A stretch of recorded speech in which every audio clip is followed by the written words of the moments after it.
Hello అండి, నమస్తే. Welcome back to Aru's kitchen and vlogs. ఇవాళటి మన వీడియో వచ్చేసి ఒక మంచి స్పెషల్ బిర్యానీ అయితే చేసి చూపించానండి.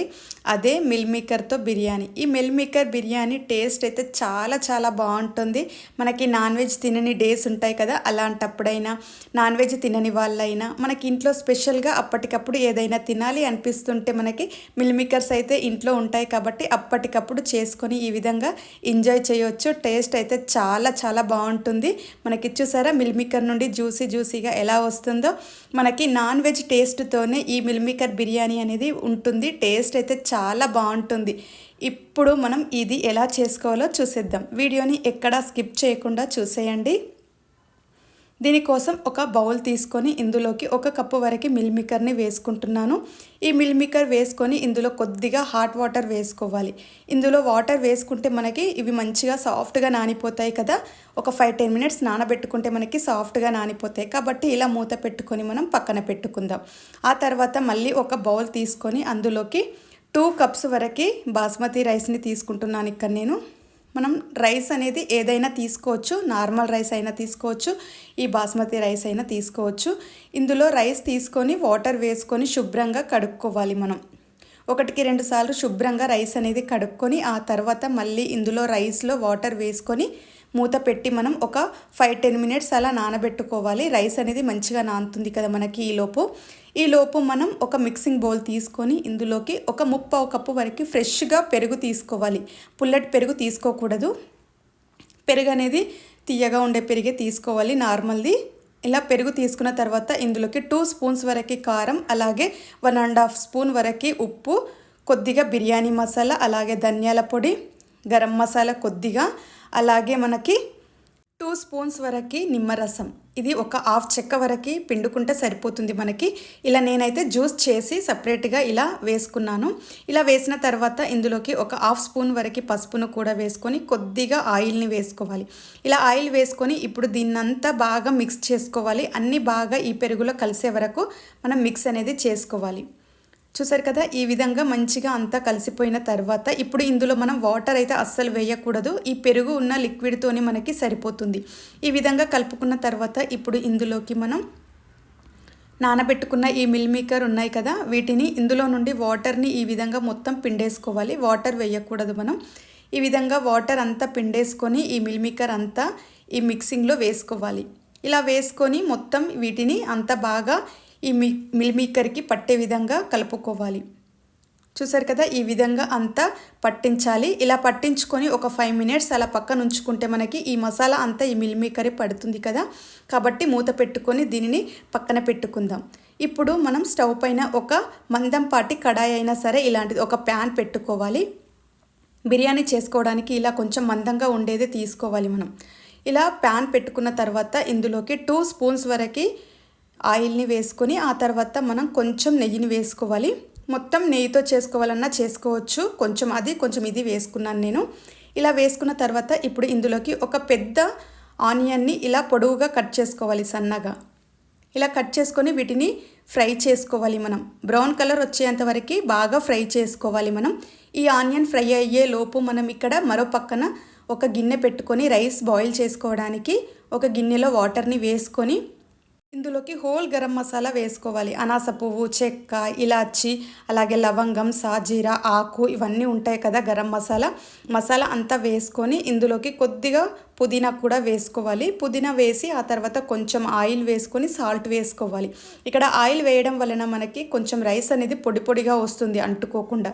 కాబట్టి ఇలా అన్నీ వేసుకున్న తర్వాత ఒకసారి అంతా బాగా కలుపుకొని మూత పెట్టుకొని మనం బాగా మరగనివ్వాలి. వాటర్ బాగా మరిగాకే మనం రైస్ అనేది వేసుకోవాలి. వాటర్ చూసారా బాగా మరిగిపోతూ ఉన్నాయి కదా. ఇప్పుడు మనం ఇందులోకి నానబెట్టుకున్న రైస్ ఉన్నాయి కదా, ఈ రైస్ని ఇందులో వేసుకోవాలి. ఇలా రైస్ని వేసుకున్న తర్వాత ఒకసారి మనం మళ్ళీ స్పూన్తో అంతా బాగా కలుపుకోవాలి. బాగా కలుపుకున్న తర్వాత మూత పెట్టుకొని రైస్ అనేది ఉడికించుకోవాలి. ఇక్కడ రైస్ ఉడుకుతుంది కదా మనకు. ఈ లోపు మనకి ఇక్కడ ఆనియన్ కూడా ఫ్రై అయిపోయాయి. చూసారు కదా, ఈ విధంగా కలర్ చేంజ్ అవ్వాలి. మొత్తం మనకి ఫ్రైడ్ ఆనియన్స్ లాగా వచ్చాయి కదా.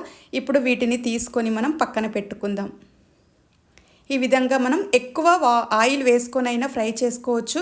మళ్ళీ ఆయిల్ అంతా వేస్ట్ అవుతుందని చెప్పి నేను కొద్దిగా ఆయిల్ని మనకి బిర్యానీకి సరిపడే ఆయిల్ని వేసుకొని ఫ్రై అనేది చేసుకున్నాను. ఇలా మొత్తం ఆనియన్ని పక్కన తీసుకున్న తర్వాత ఇప్పుడు మళ్ళీ అదే ఆయిల్లో చిన్నగా కట్ చేసి పెట్టుకున్న క్యారెట్ ముక్కలని, చిన్నగా కట్ చేసి పెట్టుకున్న బంగాళాదుంప ముక్కలని కూడా వేసుకోవాలి. ఇలా వేసుకున్న తర్వాత ఇందులోకి కొంచెం పుదీనా, పచ్చిమిర్చి వీటిని కూడా వేసుకొని ఒకసారి అంతా బాగా కలుపుకోవాలి. ఇక్కడ మనం వెజిటేబుల్స్ ఏవి ఉంటే అవి వేసుకోవచ్చు, లేదా మొత్తం స్కిప్ చేయాలన్నా చేయొచ్చు. మనం ఓన్లీ మిల్ మేకర్తో అయినా చేసుకోవచ్చు. ఇక్కడ నేను ఇంకొంచెం వెజిటేబుల్స్ వేస్తే హెల్తీగా ఉంటుందని చెప్పి ఇలా వెజిటేబుల్స్ని యాడ్ చేశాను. మనకు కావాలంటే ఇందులో ఇంకా కొంచెం బీన్స్ అయినా, బఠానీ ఇవైనా వేసుకోవచ్చు, లేదా ఏది వద్దనుకున్న ఈ క్యారెట్, బంగాళాదుంప కూడా స్కిప్ చేయొచ్చు.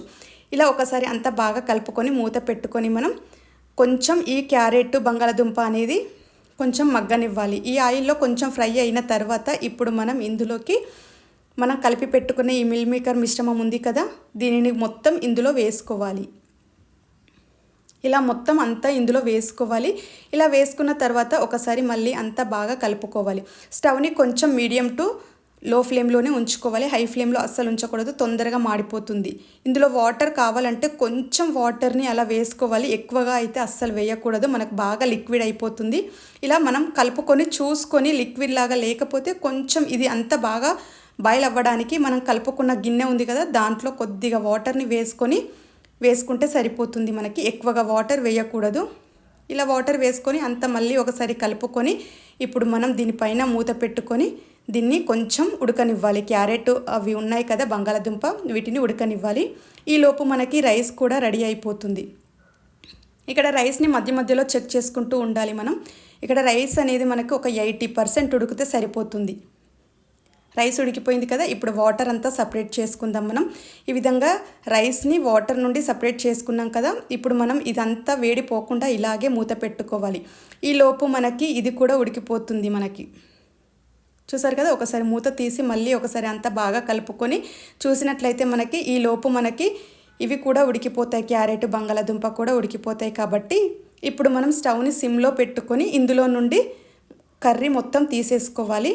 మనం దమ్ వేసుకోవాలి బిర్యానీని, కాబట్టి ఇందులో నుండి సగం వరకు కర్రీ అంతా తీసేసుకుంటున్నాను. తీసుకొని ఒక ప్లేట్లో వేసుకోవాలి. ఆ తర్వాత ఇప్పుడు మనం రెడీ చేసుకున్న ఈ రైస్ ఉంది కదా, ఈ రైస్ని కూడా దీనిపైన వేసుకోవాలి. ఇలా మొత్తం లేయర్ లాగా వేసుకొని దానిపైన కొంచెం కొత్తిమీర ఉంటే పుదీనా అయినా వేసుకోవచ్చు. ఆ తర్వాత మనం ఫ్రై చేసుకున్న ఆనియన్ ఉంది కదా, ఈ ఆనియన్ కూడా పైన వేసుకోవాలి. ఆ తర్వాత కొద్దిగా నెయ్యిని కూడా వేసుకొని ఇప్పుడు మనం మళ్ళీ పక్కన తీసి పెట్టుకున్న ఈ కర్రీ ఉంది కదా, ఈ కర్రీని కూడా పైన మళ్ళీ ఒక లేయర్ లాగా వేసుకోవాలి. ఇలా మొత్తం వేసుకున్న తర్వాత ఇప్పుడు మళ్ళీ దీనిపైన నుండి రైస్ని మొత్తం వేసుకోవాలి. ఇక్కడ రైస్ అంతా ఈ విధంగా వేసుకుంటున్నాను, చూసారు కదా. ఇలా మొత్తం లేయర్ లాగా వేసుకోవాలి. ఇలా వేసుకున్న తర్వాత మళ్ళీ దీనిపైన కొంచెం నెయ్యిని వేసుకోవాలి. ఆ తర్వాత కొంచెం ఫ్రైడ్ ఆనియన్స్, కొత్తిమీర, పుదీనా ఇవన్నీ వేసుకోవాలి. ఇలా వేసుకున్న తర్వాత మనకి కొంచెం కలర్ఫుల్గా కనబడడానికి నేనైతే ఇక్కడ ఫుడ్ కలర్ని యూజ్ చేశాను. కొంచెం ఆరెంజ్ కలర్ ఫుడ్ కలర్ని మనం కొద్దిగా వాటర్లో అయినా సరే, మిల్క్లో అయినా సరే కలుపుకొని ఈ విధంగా వేసుకోవాలి. ఇలా ఫుడ్ కలర్ యూజ్ చేయలేము అనుకున్న వాళ్ళు కొంచెం వాటర్లో అయినా సరే, పాలల్లో అయినా సరే పసుపును వేసుకొని అయినా ఈ విధంగా వేసుకోవచ్చు. ఇలా వేసుకున్న తర్వాత ఇప్పుడు దీనిపైన మూత పెట్టుకొని మనం కొంచెం ఇలా హోల్ ఉంటుంది కదా మనకి ఇలాంటి బౌల్స్కి, దానికి కొంచెం కవర్ చేసుకొని ఈ విధంగా కొంచెం మందం పాటిది మనం స్టవ్ పైన పెనం పెట్టుకోవాలి. పెనం పెట్టుకొని స్టవ్ని మీడియం ఫ్లేమ్లో పెట్టుకొని నిదానంగా దమ్ చేసుకోవాలి. మనం ఇలా ఎలాంటి గాలి పోకుండా చూసుకోవాలి. ఇలా కవర్ చేసుకుంటే సరిపోతుంది. ఒక 10-15 మినిట్స్ మనం సిమ్లో పెట్టుకొని ఉడికించామంటే మనకి పర్ఫెక్ట్గా ఉడికిపోతుంది. స్టవ్ ఆఫ్ చేసుకొని మనం ఒక 5-10 మినిట్స్ అలాగే రెస్ట్ ఇవ్వాలి. స్టవ్ ఆఫ్ చేసినాక కూడా చూసారు కదా, ఈ విధంగా మనకి చల్లారిన తర్వాత మూత తీసి చూసినట్లయితే ఎంతో టేస్టీగా ఉండే బిర్యానీ అనేది రెడీ అయిపోయింది. చూసారు కదా, ఎంతో టేస్టీగా ఉంది. చూస్తుంటేనే మనకి కలర్ఫుల్గా కనబడుతుంది కదా, చాలా టేస్టీగా ఉందండి. ఎంత కలర్ఫుల్గా ఉందో అంత టేస్టీగా ఉంది ఈ మిల్ మేకర్ బిర్యానీ. మనకి నాన్ వెజ్ తిన్న ఫీలే వస్తుందండి ఈ మిల్ మేకర్ బిర్యానీ తింటే. టేస్ట్ అయితే నిజంగా బాగుంది. తప్పకుండా ఒకసారి ఈ విధంగా మీరు కూడా ట్రై చేసి చూడండి. దీనికి మనం ఎలాంటి కర్రీ పెట్టుకోవాల్సిన అవసరం కూడా లేదు. ఇందులోనే అన్నీ వేసుకున్నాం కాబట్టి ఇలాగే డైరెక్ట్గా తినేయొచ్చు. పిల్లలకైనా పెద్దలకైనా ఎవరికైనా స్పైసీ కొంచెం చూసుకొని వేసుకొని చేసుకున్నామంటే మనం డైరెక్ట్గా ఎలాంటి కర్రీసు రైతాసు ఏవి అవసరం లేకుండానే ఇలాగే తినొచ్చు. కావాలంటే కొంచెం రైతా ప్రిపేర్ చేసుకొని అయినా సైడ్కి పెట్టుకొని తినొచ్చు. టేస్ట్ చాలా చాలా బాగుంది. పొడి పొడిగా ఎంత బాగా వచ్చిందో చూసారు కదా. చూసారా మిల్ మేకర్ నుండి ఎంత జ్యూసీగా బయటకు వస్తుందో కదా. మనకి అచ్చం రెస్టారెంట్లలో చేసే ఈ బిర్యానీ ఎలా ఉంటుందో నాన్ వెజ్ బిర్యానీ అలాగే ఉంటుందండి టేస్ట్ అయితే. మీరు కూడా తప్పకుండా ఒకసారి ఈ విధంగా ట్రై చేసి చూడండి. చూసారు కదా మరి మిల్ మేకర్ బిర్యానీ ఏ విధంగా చేసామో. తప్పకుండా మీరు కూడా నేను చెప్పిన ఈ ప్రాసెస్లో ఒకసారి ట్రై చేసి చూడండి. నచ్చినట్లయితే ప్లీజ్ ఒక లైక్ చేయండి, షేర్ చేయండి. మరిన్ని మంచి మంచి వీడియోల కోసం మన ఛానల్ని సబ్స్క్రైబ్ చేసుకోండి. Thank you for watching.